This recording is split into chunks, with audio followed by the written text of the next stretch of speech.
నమస్తే, welcome to Abhinav Bharat. ఆంధ్రప్రదేశ్లో regional connectivity మరియు ఆర్థికాభివృద్ధి పెంచే లక్ష్యంతో అమరావతి ఔటర్ రింగ్ రోడ్ ప్రాజెక్టులో పునరుద్ధరణకు కేంద్ర ప్రభుత్వం ప్రాథమికంగా ఆమోదముద్ర వేసిన విషయం తెలిసిందే. 189 కిలోమీటర్ల పొడవున్న ఈ ఎక్స్ప్రెస్ వే కొత్తగా నిర్మితమయ్యే రాజధాని నగరాన్ని రాష్ట్రంలోని ఇతర ప్రాంతాలతో కలుపుతుంది. 2014-2019 మధ్య టీడీపీ అధికారంలో ఉండగానే దీన్ని ప్రారంభించిన 2019లో ప్రభుత్వం మారడం, 3 రాజధానులు అనడంతో అది కాస్త నిలిచిపోయింది. జూన్లో కూటమి అధికారంలోకి వచ్చిన తర్వాత చంద్రబాబు ఈ ప్రాజెక్టును మళ్ళీ తెర మీదకు తెచ్చి కేంద్ర ప్రభుత్వంతో ఆమోద ముద్ర కూడా వేయించుకున్నారు. అయితే ఈ ప్రాజెక్టులో ఇప్పుడు ప్రధానమంత్రి కార్యాలయంతో పాటు కేంద్ర రవాణా మరియు జాతీయ రహదారుల మంత్రిత్వ శాఖ, ఆర్థిక స్టాండింగ్ కమిటీ నుండి తుది ఆమోదం పొందాల్సి ఉంది.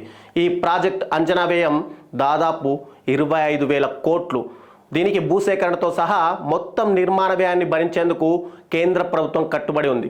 2018లో దీని అంచనా వ్యయం 17,761.49 కోట్లు కాగా 3,404 హెక్టార్ల భూసేకరణకు అదనంగా 4,198 కోట్ల రూపాయలను కేటాయించారు.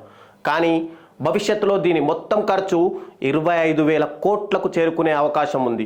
ఓఆర్ఆర్తో పాటు అమరావతి మరియు రాష్ట్రంలోని ఇతర ప్రాంతాల మధ్య కనెక్టివిటీని పెంచే లక్ష్యంతో ఇతర ముఖ్యమైన రహదారి ప్రాజెక్టులను కూడా కేంద్ర ప్రభుత్వం ప్రాథమికంగా ఆమోదం తెలిపింది. Vijayawada east bypass road Amaravati Hyderabad మధ్య కనెక్టివిటీని మెరుగుపరచడానికి రూపొందించబడిన 60 నుంచి 70 కిలోమీటర్ల 6 lane green field express way నిర్మాణంలో ఉన్నాయి.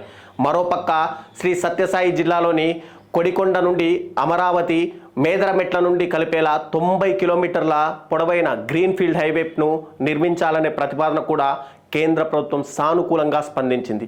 ప్రతిష్టాత్మకమైన ఈ ప్రాజెక్టు విషయంలో ఎటువంటి గోప్యత లేకుండా పేపర్ మీద ఉన్న రాతలు కార్యరూపం దాలిస్తే నిజంగానే రేపటి రాజధాని మెడలో ఇది మణిహారం అవుతుందనడంలో సందేహం లేదు.